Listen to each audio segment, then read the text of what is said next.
Olá, sejam todos muito bem-vindos ao Investigação Criminal. Eu sou Carla Albuquerque e trago aqui hoje duas pessoas muito especiais aqui do canal. São duas pessoas que trabalham conosco, que fazem os casos, e vocês vão conhecer aqui uma carinha nova, né? Vocês já conhecem o Léo, e agora vocês vão conhecer o Daniel. O Daniel está aqui conosco, o Daniel tem longa experiência jornalística também, e nós vamos trazer aqui esse caso, né, da Universidade de Michigan, um caso bastante triste, bastante preocupante, porque essas histórias não terminam lá nos Estados Unidos, né? Nós não vemos melhoras, né? Algo precisa ser feito e nós entendemos que é uma questão política, né, do controle às armas nos Estados Unidos, porque, infelizmente, olha o que acontece, né? Pessoas ainda continuam tendo acesso a armas de fogo e causando coisas terríveis.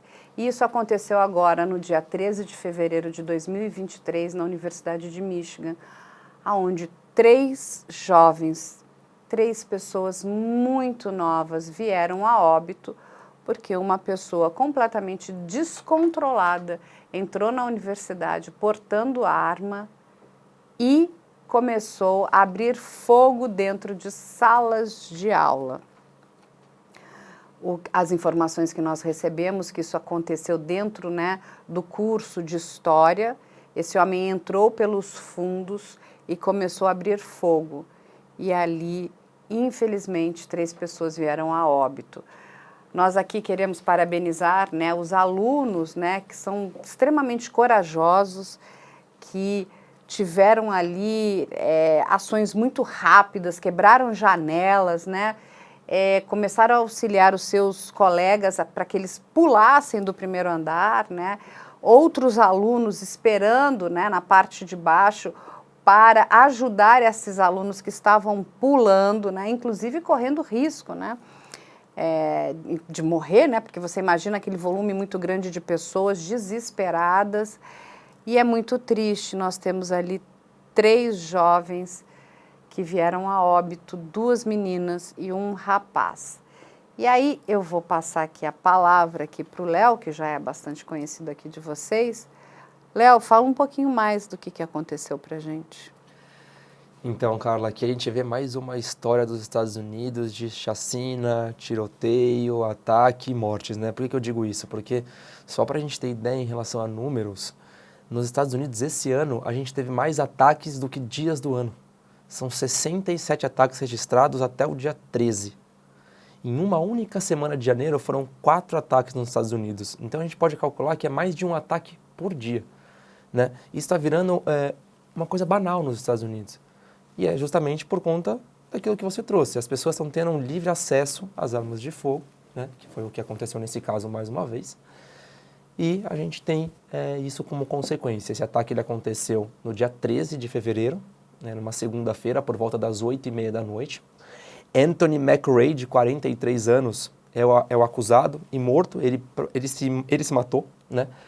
De início a gente não sabia se a polícia tinha matado o Anthony ou se ele tinha tirado a própria vida, mas realmente foi confirmado o suicídio. E o Anthony ele chega em Michigan, na MSU, que é Michigan State University, e ele ataca 2 prédios. Então, ele ataca primeiro o Berkeley Hall, que é onde fica o prédio acadêmico, e depois ele anda mais 1 quilômetro até chegar ao IM East, que é um prédio esportivo. Então, ele tem essa passagem, né, nesse pedaço da faculdade. E aí, sim, a gente tem como resultado desse ataque 5 feridos e 3 mortos. Os 3 mortos têm 19 e 20 anos, 2 garotas e 1 garoto, tá? Os outros 5 feridos, 4 passaram por cirurgia e 1 ficou gravemente ferido, mas não teve que passar por cirurgia. Todos eles foram ao Hospital Sparrow, que fica em Michigan. Só lembrando bem perto. E só para localizar, né, essa faculdade, a MSU, ela é uma faculdade muito bem renomada. Só para a gente ter ideia, são 50 mil alunos universitários. E ela fica em East Lansing, que é uma cidade de Michigan, que fica no condado de Clinton e Ingham. E Dani, ele não planejava só o ataque ali em Michigan, né? Ele estava planejando ataque em escolas em New Jersey, é isso? Isso mesmo. Inclusive, ele também já foi preso por porte de armas em 2019, ficou 18 meses preso. E assim, pelo que a gente também apurou, né, parece que ele tinha alguns problemas familiares, no caso. Ele perdeu a mãe em 2020, que o pai dele falou que foi um baque para ele muito grande, e provavelmente ele tinha algum desafeto com o pai, alguma coisa que não batia na relação entre os dois também. E aí, eu vou perguntar para vocês são muito jovens também.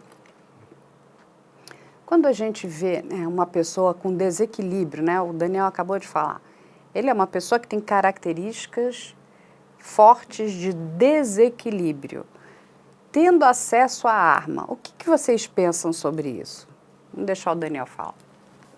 Então, a gente vê, até o Léo trouxe o dado também sobre, né, tiroteios nos Estados Unidos. Aqui no Brasil também a gente começa a ver alguns exemplos. E assim, a gente fica na dúvida também, né? Até quando a liberdade também individual sobrepõe a liberdade coletiva, né? O risco. Não é uma questão fácil também, né? Ah, você tem um ponto muito bom, Daniel. A liberdade individual sobrepõe a liberdade, entendeu? A questão da segurança coletiva, né? Porque assim, a gente entende que a pessoa tem o direito a se proteger, né? Mas a questão, quando você tem acesso a armas de fogo, né? E a gente aqui no canal, a gente trabalha muito isso, a arma de fogo ela é muito fácil de ser usada, né? Ela não requer ali um treinamento muito grande, a não ser que, enfim, que ele vá ter uma determinada arma muito específica. Mas é só você puxar o gatilho. Dependendo, né, se for uma pistola, você ali começa e você, né, dá uma quantidade de tiros sequenciais. Só que a gente vê que o nível de desequilíbrio dessas pessoas está muito grande. E a gente coloca a vida de pessoas inocentes em risco. Ô, Carla, só um detalhe também, Sim. né? Até curioso que a polícia encontrou uma arma que foi recuperada no local do tiroteio e outra arma dentro da mochila dele. Ou seja, ele queria fazer um estrago ainda maior, né? E provavelmente nenhuma dessas duas armas eram aquelas armas que ele foi encontrado lá em 2019, ou seja, ele já teve acesso a uma arma em 2019, quando ele foi preso numa batida policial. Na verdade, não foi nenhuma ação policial. Estava passando uma viatura, viu que ele estava sentado num prédio, numa escada de um prédio, e decidiu abordá-lo. E a primeira pergunta que a polícia fez para o Anthony foi: você está armado? E ele disse: sim, estou armado. Ele foi preso nessa situação, porque a arma não tinha registro e ele não tinha posse de arma. Aí sim que ele cumpriu em 2019 os 18 meses de prisão. E agora, em 2023, ele chega a ter acesso de novo a armas. É importante salientar que o pai sabia que ele tinha arma, mas que depois de um tempo, pedindo para ele descartar a arma, para devolver a arma, ele disse que tinha devolvido. E o pai não conseguia muito acesso ao filho. A gente está falando de um rapaz de 43 anos, né, Carla? É de um homem, né, Um gente? homem. 43 anos Exatamente. não é mais um rapaz, né? É um Exatamente. homem. Menino, né? Exato. É um homem que tem ali já, né, que é uma pessoa madura, né? Exatamente. Então, o próprio pai disse que já conversou com o filho, perguntando se ele tinha arma de fogo, e o filho negou. Mas era uma mentira, tanto que a gente chega nessa história, né? Agora, deixa eu fazer uma pergunta para vocês aqui. Qual era o meio de vida dessa pessoa, do Anthony? Então, de acordo com familiares, ele não conseguia parar em nenhum emprego, tá? Ele tentava e não conseguia parar. E o pai mesmo, por que eu estou falando bastante do pai? Porque o pai está ajudando muito nas investigações para entender a motivação desse crime, tá? Que é o Michael McRae. O pai disse que ele desenvolveu algum distúrbio psiquiátrico pós-morte da mãe em 2020. Disse que a vida simplesmente mudou, que o filho só ficava dentro do quarto, só ficava jogando videogame. Isso a gente está falando do homem de 43 anos. Só ficava dentro do quarto, só jogava videogame, se tornou um rapaz hostil, agressivo. Não, e detalhe, ele perde a mãe na prisão, né? E mãe é mãe, né? Querendo. Exatamente. Então, o pai mesmo diz: eu não tinha acesso ao meu filho. O meu filho, ele saía do quarto, ia na cozinha, pegava alguma coisa, ia no banheiro, voltava para o quarto e se trancava. Né? A gente vê, Carlos, nesse crime, alguma coincidência com outros atentados que já aconteceram nos Estados Unidos, de pessoas que ficam dentro do quarto planejando, entrando em sites, entendendo como fazer esse ataque. E esse é um caso que tem essa característica em comum. Infelizmente, né, vou perguntar até aqui para o Daniel, ele, depois que ele cometeu o ataque, né, ele se mata. Ele devia ser uma pessoa com uma perturbação muito grande, né? A gente nunca vai saber a real motivação dessa pessoa, porque ela não está aqui mais para nem contar essa motivação. Mas o que nos assusta é que esse número não abaixa.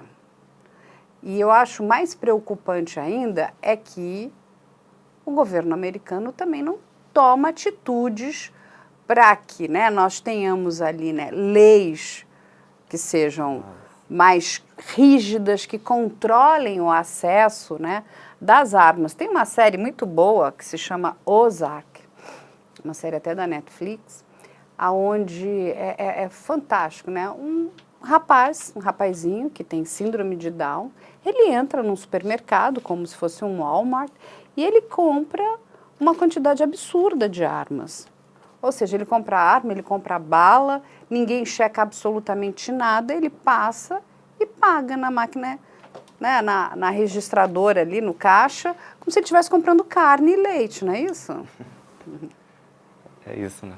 E o que porque assim, quando a gente pensa nesses locais onde eles cometem, né, essas atrocidades, e na grande maioria das vezes são universidades, são escolas, esses alunos são muito vulneráveis, né? Porque você está indo, né, para você estudar, né? Você está indo ali com um sonho, né, de você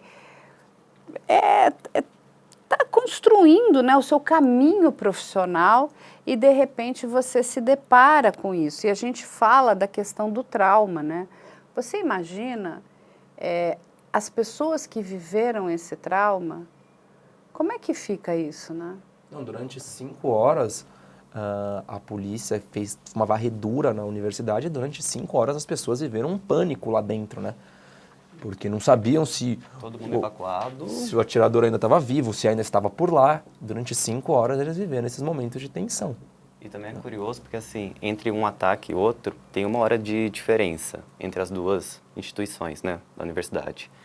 E eu fui ver pela internet, dá mais ou menos 1 quilômetro até lá. Mais ou menos 20 minutos estourando a pé, né? Ou seja, o que ele fez durante meia hora? Ele recarregou a arma, ele se escondeu, o que ele pode ter feito, né? Não, e tem assim algumas leis que para mim são absurdas, né? Eles querem dar treinamento policial, né? O treinamento quase que paramilitar, né, para os professores, para que eles possam agir nessas situações. Gente, você imagina o professor tá ali, ele escolheu aquela carreira, né, porque ele quer ensinar, né? Ele está ali dando aula, enfim, pode estar dando aula de física, ele está dando aula de história, está dando aula, sei lá, de biologia molecular, o que quer que seja. Ele não está ali para ser, né, praticamente, eu vou ter, eu preciso ter um comportamento aqui, como é que eu salvo os meus alunos, como é que eu salvo a minha pele. Existe ali uma falha do próprio Estado. E se tornou tão corriqueiro, né? A gente está vendo isso cotidianamente, mais uma vez. São 67 ataques com mortos ou feridos em 2023 nos Estados Unidos. Olha o tamanho desse número. A gente já trouxe um número alarmante quando a gente fez a matéria sobre Idaho. Sim, Idaho. Isso. É que Idaho, né, ela tem uma característica muito interessante, né? Primeiro, a arma que ele usou. Ele usou uma faca. E ele tinha um foco, né? Ele vai em uma casa, ele faz um strike ali dentro daquela casa. Nós ainda não entendemos porque ele não matou todas as pessoas, porque naquela casa nós tínhamos ali 6 estudantes e ele mata 4. Por que ele escolheu esses determinados 4 alunos? Um outro dado muito, vamos dizer que intrigante desse quebra-cabeça, porque esse era um aluno aí já de graduação, né? Ele estava fazendo aí um doutorado em criminologia, ou seja, ele é uma pessoa que conhece essa área, que entende muito bem, né, o que pode acontecer ali. E aí ele comete erros que eu não sei até que ponto aquilo são erros, ou se ele faz aquilo de forma proposital. Porque você largar uma bainha deste tamanho na cena do crime é estranho. Ele leva a faca, mas não leva a bainha da faca. E lembrando aqui, né, por que ele chega, inclusive, com a faca e com a bainha, né? Porque essas facas de caça, elas são tão afiadas que elas são muito perigosas. Ele poderia ter se machucado na hora que, se ele levasse, vamos dizer, essa faca, né, sem a bainha, qualquer movimento que ele fizesse errado, ele poderia ter se cortado, né? Aí tem ações um tanto quanto estranhas, né? Porque ele esquece que ele está sendo monitorado pelas herbes de celular. Entende? Uma pessoa que tem tanto conhecimento errar dessa forma. E, por último, ele faz essa viagem de 3.000 quilômetros, né, de costa a costa, porque essa arma do crime nunca foi encontrada, e ele pode muito bem ter o quê? Descartado essa arma ao longo dessa viagem. Eu, particularmente, acho, ele faz essa viagem com o pai, eu acho que o pai sabe do que aconteceu, não sei se o pai está ajudando ou não, né? Ele está preso, eu de verdade, eu não sei o que esse moço quer provar, o que ele deseja, mas é uma cena de crime estranha, não é? Agora, esse moço aqui, pelas informações que nós recebemos, né, Daniel, é que ele tinha queixas pessoais. Queixas de quê? Que a vida não era boa para ele?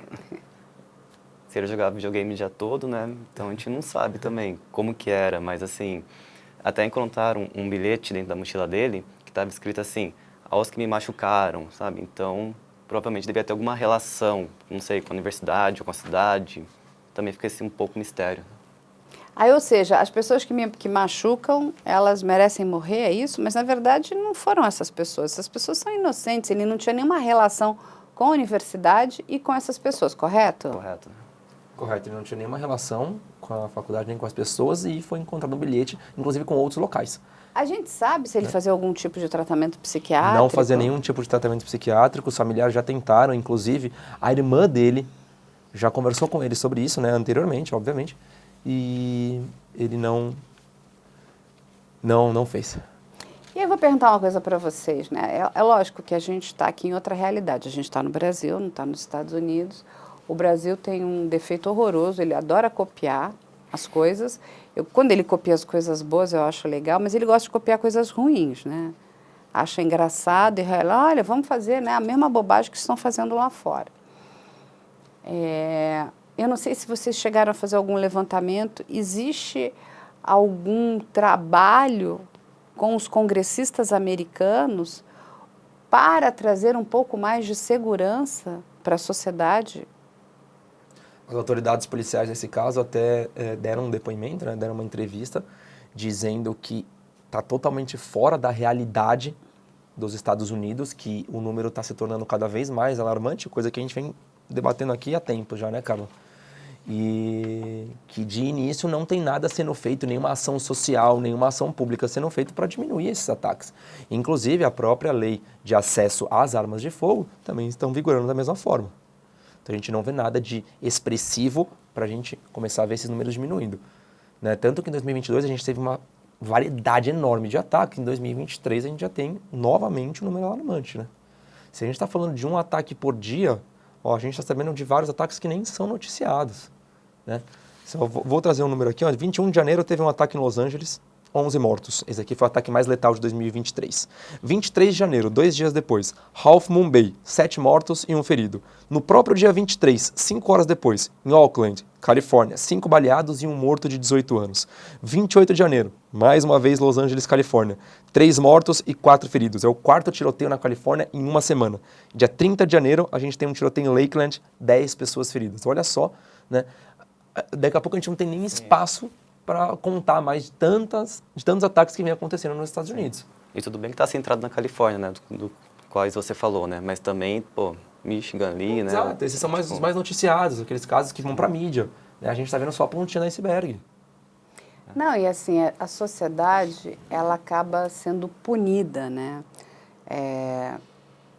Eu morava nos Estados Unidos naquela época dos atentados das Torres Gêmeas, e eu lembro que qualquer pessoa andava nos aeroportos. Você podia chegar, você ia deixar um amigo ou um parente, e você, inclusive, entrava dentro do embarque, você se despedia, né, das pessoas na porta mesmo de entrada dos aviões. Falava, tchau, até logo.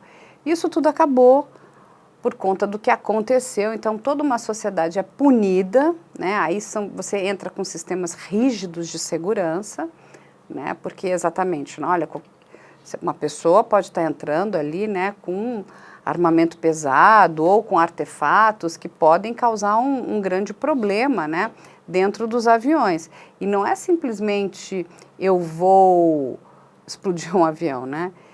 Eu ainda tenho um alvo aonde eu quero chegar com aqueles aviões, né? Ou seja, um risco muito grande. E cada vez mais a sociedade ela tem que... Nós vivemos prisioneiros.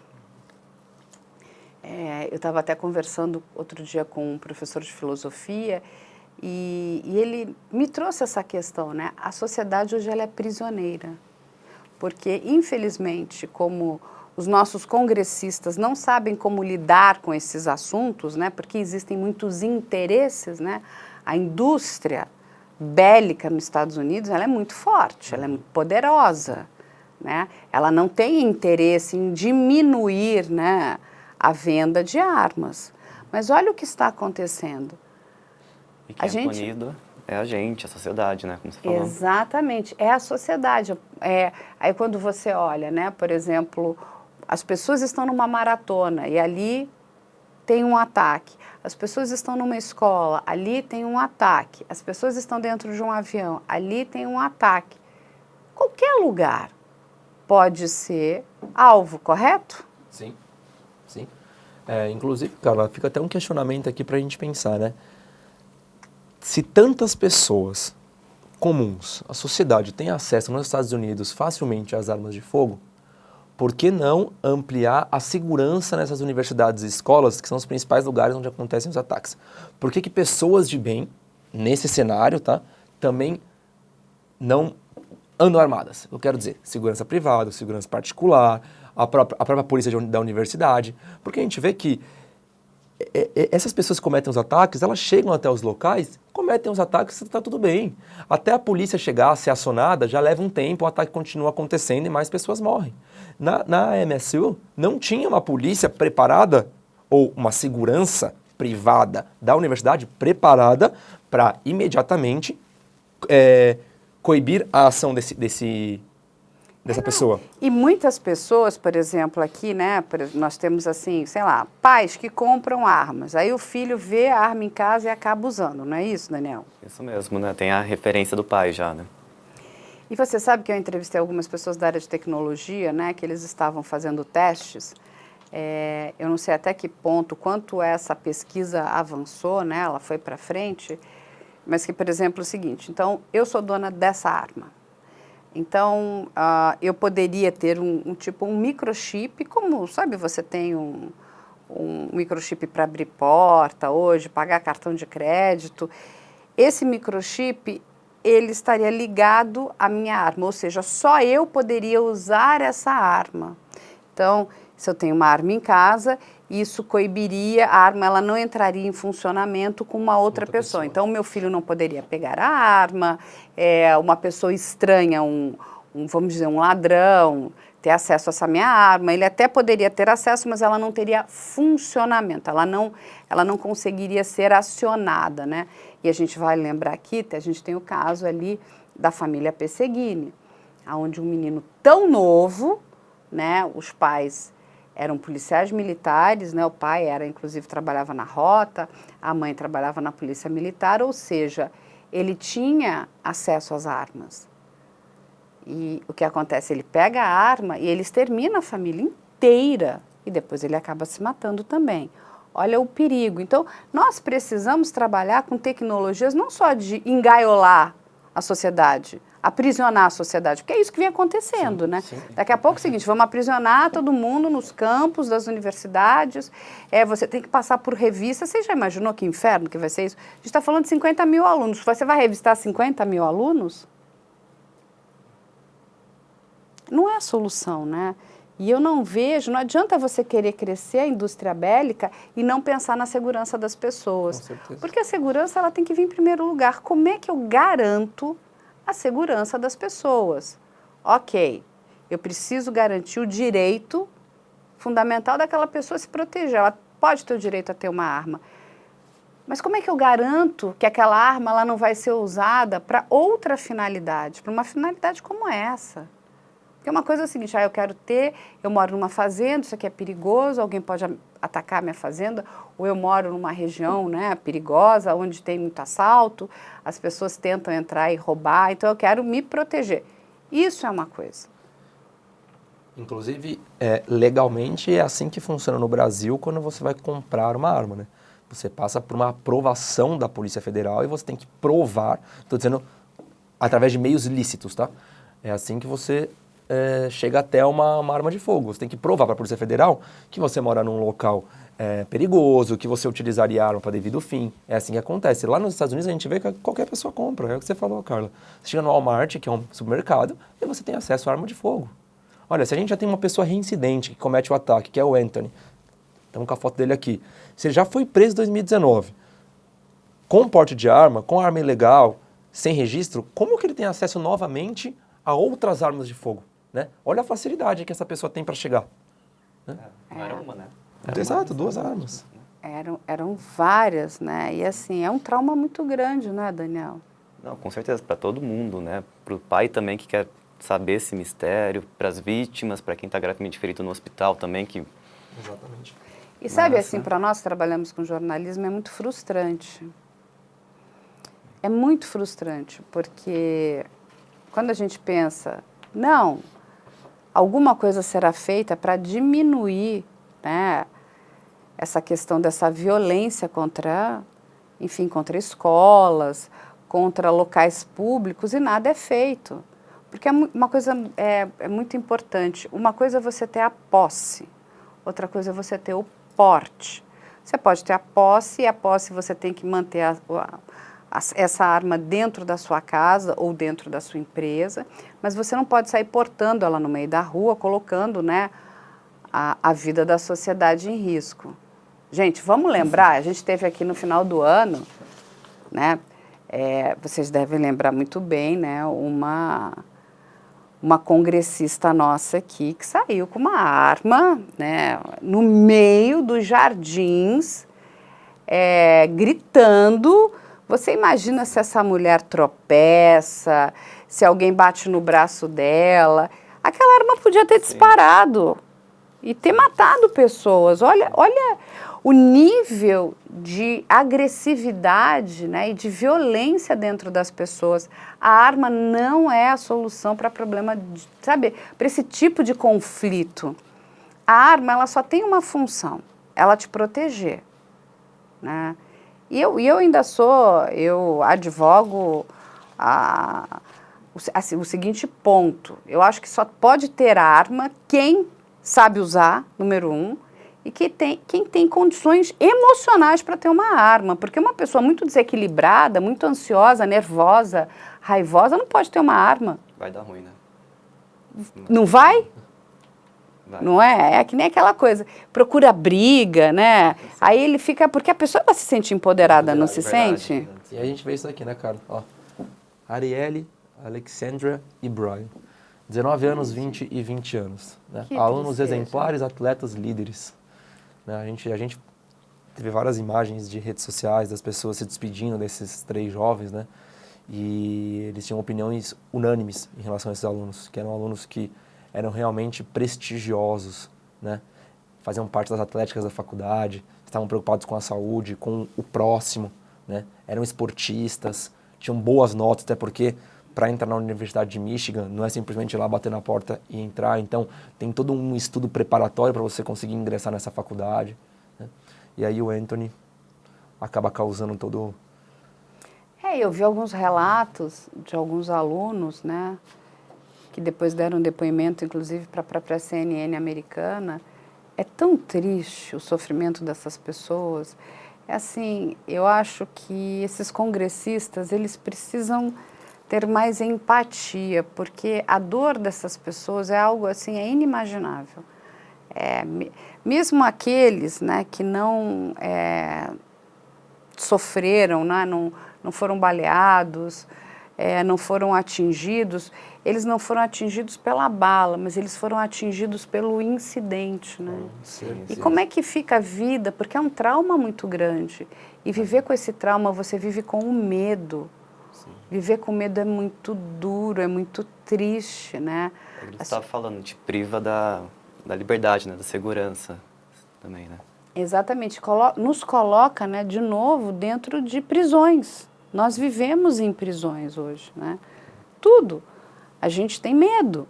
Lógico que aqui no nosso país, a gente está falando também de Brasil, a realidade é um pouco outra. Mas todos nós vivemos aprisionados. Nós temos medo, né?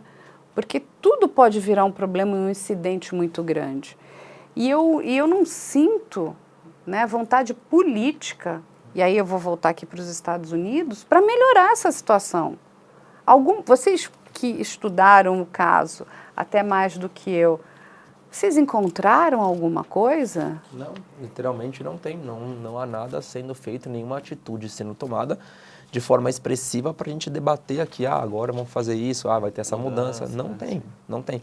A gente teve aqui no Brasil, né, só pegando como exemplo, uma mudança na lei, assim que trocou a presidência, que a posse da arma, como você mesma disse, se tornou mais difícil e com outras peculiaridades. Antes você tinha a posse e mesmo assim poderia portar caso fosse um CAC, né, colecionador, atirador ou caçador. Agora você não pode portar ela a pronto uso. Você pode portar a arma dentro do seu carro até ir para o clube de tiro e voltar. Você pode fazer essa dinâmica, né, de locais, mas ela tem que estar sem uso, sem munição e em um local guardado, dentro de uma caixa, dentro do porta-luvas, enfim, que você não tem acesso fácil.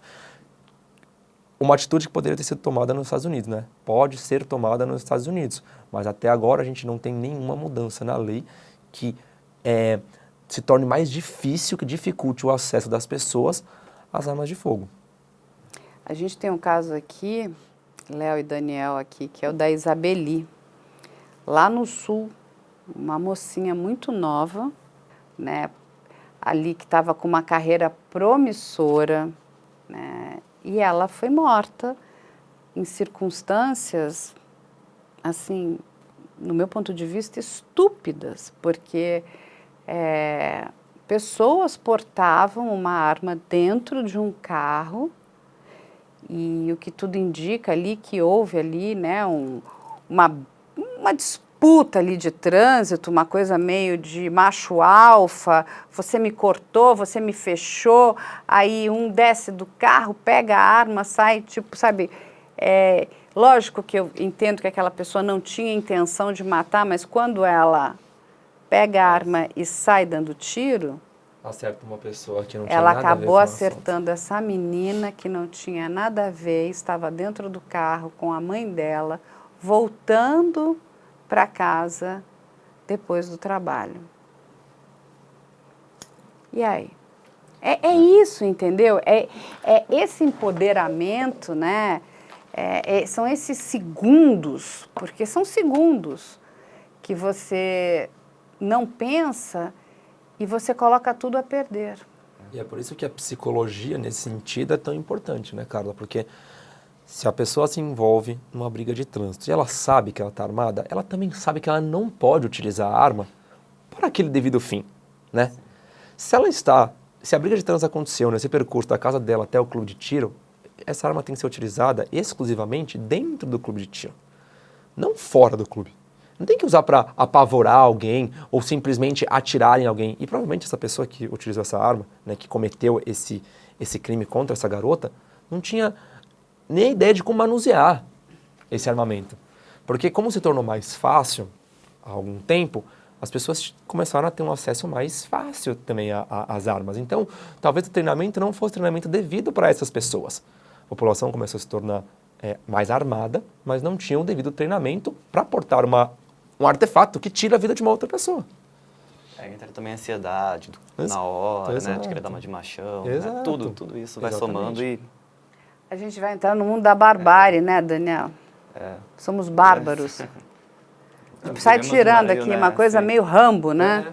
Agora as pessoas se defendem assim, né? É dress to kill. Sai um atirando no outro. Não, porque quando a gente para pensar aqui também, um policial, né? O policial, ele recebe treinamento, né? Para ter a posse e o porte de arma. Não é fácil. Você vai ser colocado em situações de muita ansiedade, situações de conflito. Então, como você, né? E o policial, ele aprende que ele vai usar a arma se a vida dele estiver em risco. Né? Talvez se a vida de um civil estiver em risco. Mas caso contrário, não é para ele sair daí atirando, né? Como você falou, eu acho legal, vou começar a dar tiro. Não, é outra coisa, cara. O policial, ele vive isso diariamente, né? Faz parte do trabalho dele, do dia a dia dele. Uma pessoa como um CAC, por exemplo, tô citando esse caso que você trouxe pra gente, essa pessoa não utiliza a arma pro dia a dia, não manuseia no dia a dia. Né, provavelmente não frequenta os clubes de tiro todos os dias para ter 100% de precisão ao utilizar um artefato desse. Não, e quando ele usa para um clube de tiro, vamos dizer, né, o tiro esportivo, ele vai lá, ele vai até o local e ele vai ali para, sei lá, para atirar de forma esportiva, acertar a mira e não sei o quê. Ele não recebe todo um trabalho psicológico para portar aquela determinada arma, né? Pelo que eu saiba, não recebe. Se ele procura isso, vamos dizer assim, uma outra enfermaria aqui, né? É diferente de um policial que ele vai ser colocado em situações, né, de risco, de perigo, situações de estresse, situações limites. Até para, né, como vai ser a resposta desse policial?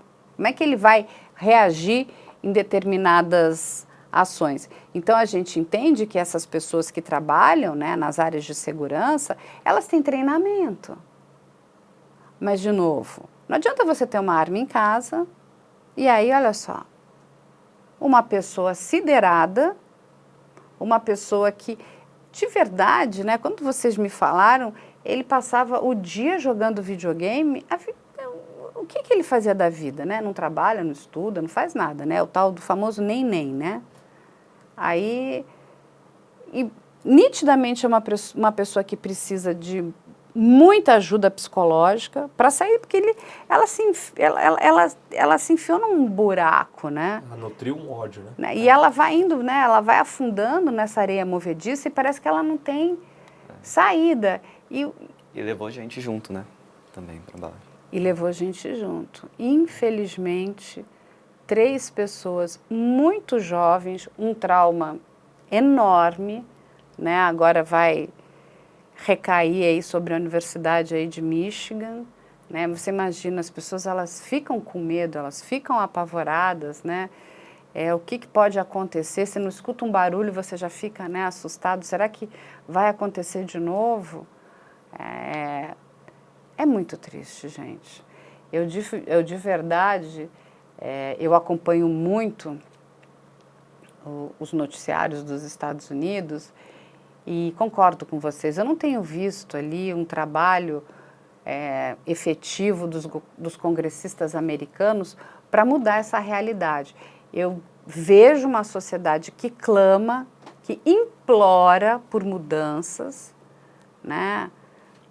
Como a gente viu, até uma pedra, né? Até quando? Quantos mais, né? Vão precisar? How many more? Quantas vidas mais vão precisar para que eles façam alguma coisa, para que essa realidade mude? Eu entendo que existe uma indústria ali, né? Uma indústria armamentista, uma indústria bélica. Tem um lobby enorme, né? Um lobby enorme, mas ela não pode ser mais importante que a vida das pessoas, a vida da sociedade americana. Mas, cara, você acha que falta mais pressão da sociedade civil? São vários fatores também, né? Eu acho que não, eu acho que a sociedade tem feito um trabalho muito grande. Eu concordo com o Léo, isso está banalizado hoje. Sabe como aqui a gente acabou banalizando os tiroteios nessas áreas, né? Tipo de favelas, teve bala perdida. Isso está banalizado, parece que é comum uma bala. Não é comum uma bala perdida. Sim. Não é comum uma troca de tiro nessas áreas, né? Então, assim, e foi ficando. A gente foi se acostumando. Lá, eu acho que isso também está sendo banalizado, foi se acostumando. Aí a gente tem lobistas, né? Porque nos Estados Unidos o lobby isso é, vamos dizer, uma profissão regulamentada, né? Não existe nenhuma ilegalidade. São pessoas que vão ali fazer um trabalho junto aos congressistas para que leis sejam aprovadas, né? Para que emendas sejam aprovadas. Porque é uma indústria muito forte, é uma indústria muito poderosa. Mas essa indústria está precisando mudar. Eu não estou dizendo que ela tem que acabar, não é nada disso. Eu não estou dizendo que as pessoas não devam ter o direito, né, de se proteger. Não é isso, mas eu acho que quando você tem uma indústria que está causando um grande problema, vamos pegar as indústrias que estavam poluindo. Foram, né, elas precisaram encontrar caminhos sustentáveis. Então, tiveram que gastar dinheiro para diminuir, né, a emissão de poluentes, né? É a mesma coisa. O que essa indústria está fazendo para proteger essas pessoas? Entende? Eu não sei. Não é a minha área de expertise, mas eu acho que alguma coisa precisa ser feito, né? A questão da mudança, eu não sei o que pode ser feito para diminuir isso sem prejudicar essa indústria, entende? Porque vai ser uma guerra, é uma guerra. Então, assim, ambas as partes precisam sentar e precisam conversar. Essa indústria precisa ter mais empatia e olhar, porque olha, gente, pode ser daqui a pouco o filho, um parente do dono de uma dessas indústrias. Porque, não é? Quando você pega esse tipo de atirador, ele não está preocupado, ele não escolhe, é qualquer um, é o que tiver na frente.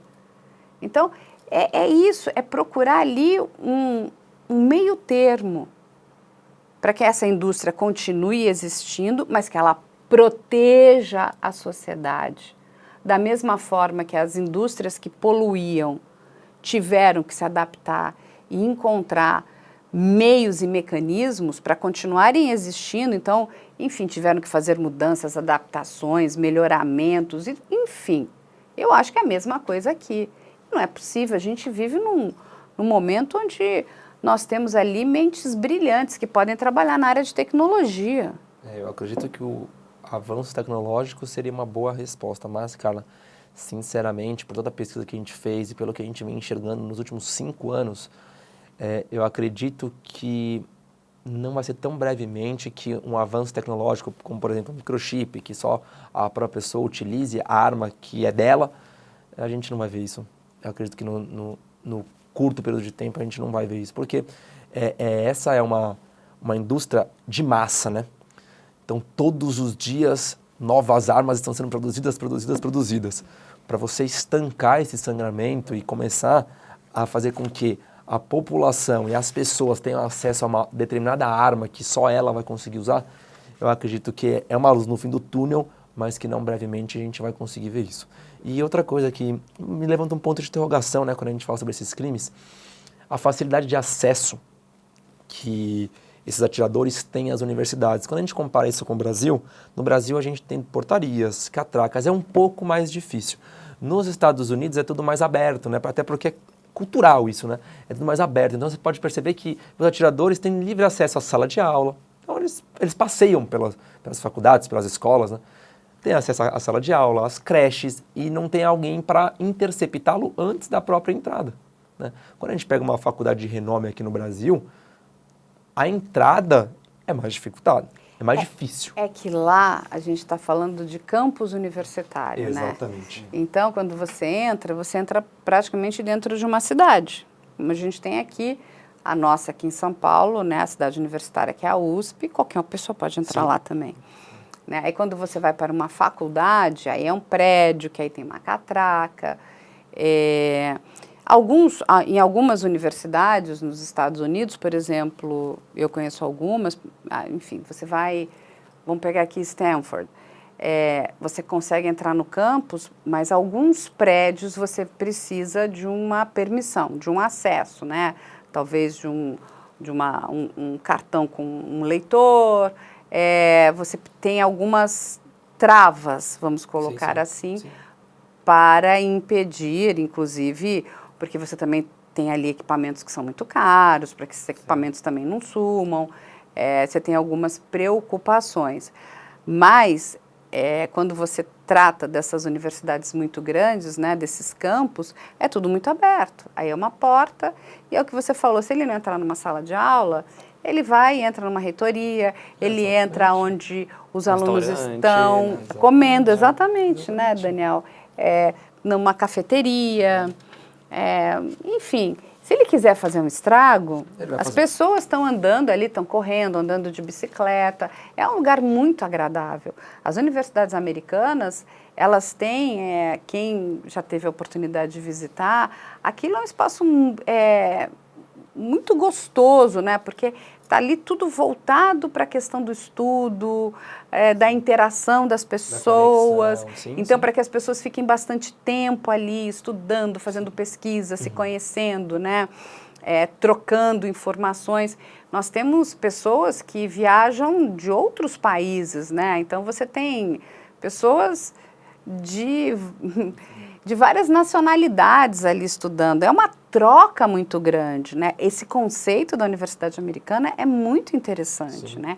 Nós temos aqui em alguns lugares, né, alguns campos universitários, mas a nossa realidade é diferente, né? Você tem aqui muito mais faculdades, aí seriam prédios, e menos, aí a gente tem a USP, no Rio de Janeiro você tem o FRJ, lá em Santa Maria nós temos também um campus universitário, né? Mas é um local que assim, a educação é uma coisa tão importante, né? O Anthony, ele invade primeiro o prédio acadêmico e depois invade um prédio de esportes. Ele faz esse percurso de 1 quilômetro a pé, né? Ainda tem isso, exatamente. As universidades americanas, elas investem muito na questão esportiva, né? Tanto que você tem ali os expoentes da área dos esportes, eles ganham bolsa, né? Bolsa integral, porque eles jogam, né, pelos times universitários ali. Sim. É muito...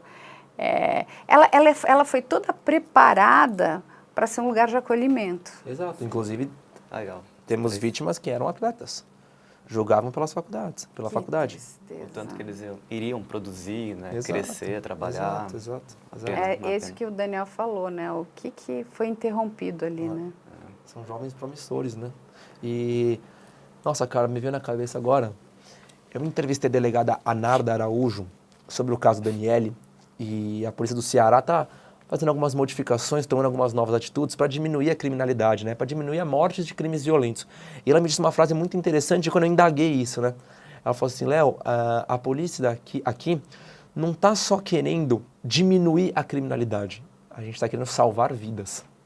Eu achei isso muito interessante porque tira aquele ponto de vista nosso, né? De, tem que acabar a violência. Mas peraí, o que significa acabar a violência? Acabar a violência é você ter jovens com as famílias ainda, é você ter jovens estudiosos, é você ter um senso coletivo que vive em harmonia, né?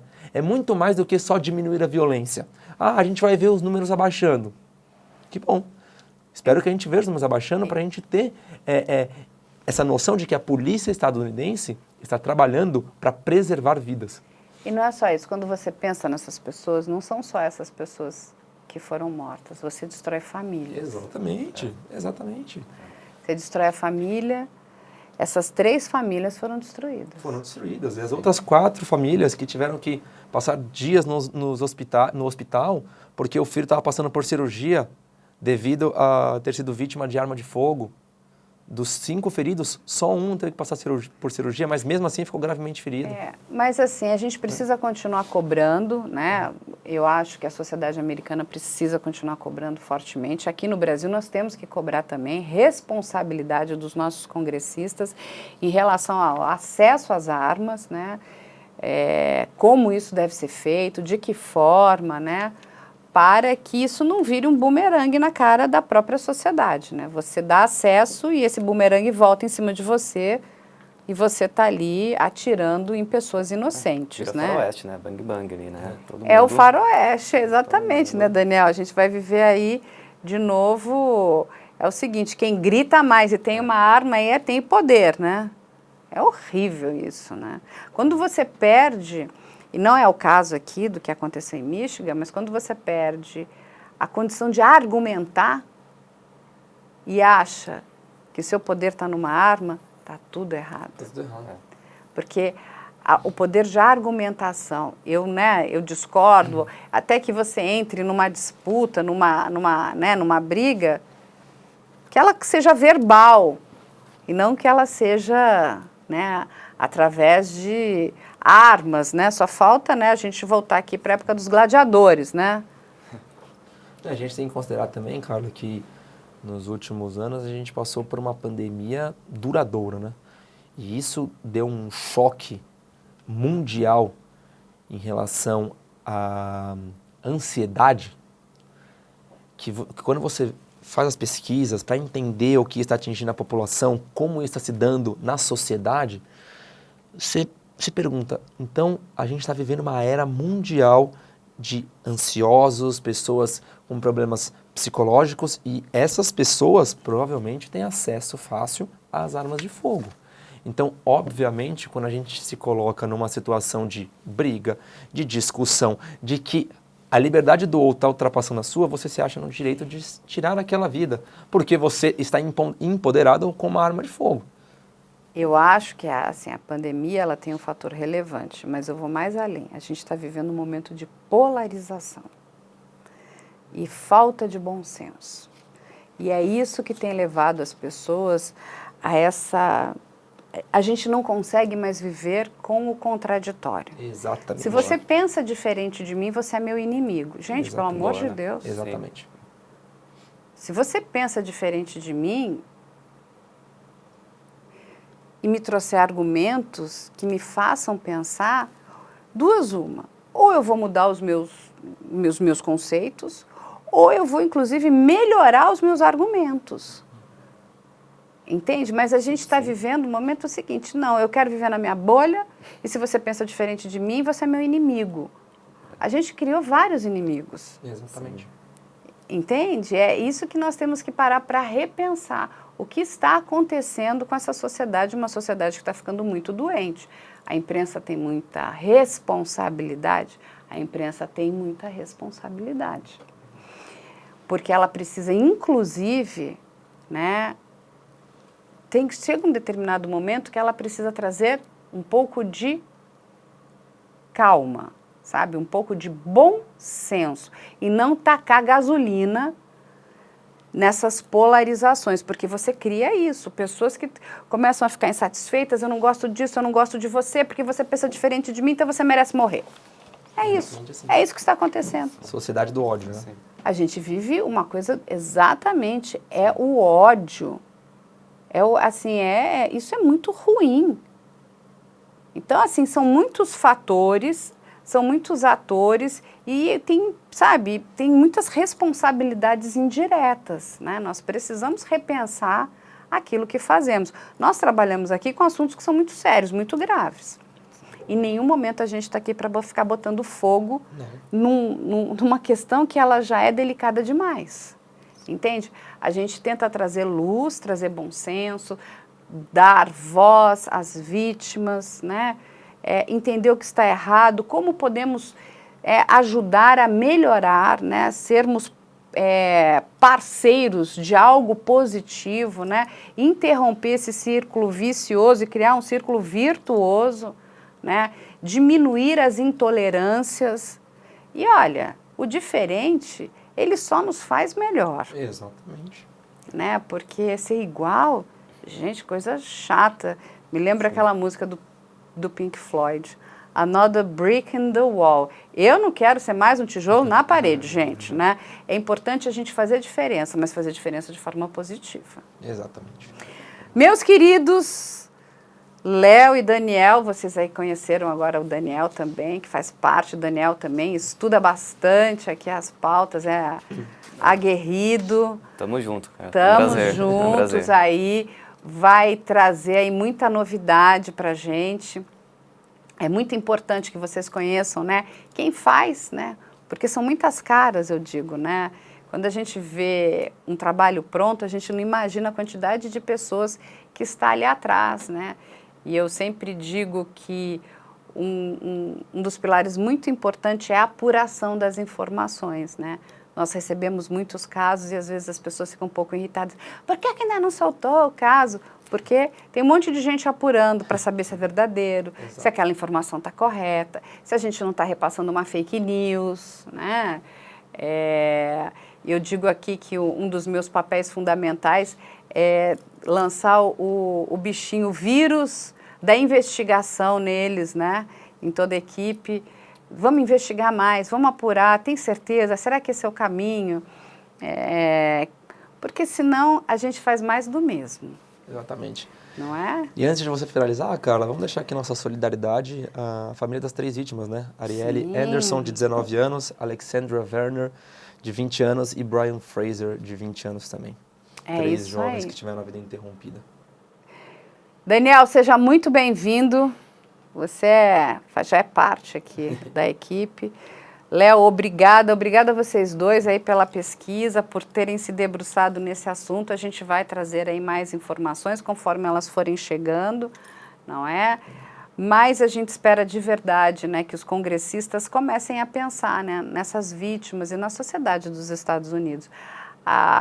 Eu acho que a ideia não é acabar, mas é como é que a gente protege a sociedade contra esses ataques ali que tem vitimado tantas pessoas naquele país. Gente, vão ficar aqui as nossas redes sociais. Fica aqui também o nosso e-mail, que é o op@midialento.com.br. Se você tiver sugestões, quiser tirar dúvidas, a nossa equipe aí está de portas abertas para conversar com vocês. E a gente espera vocês na próxima semana.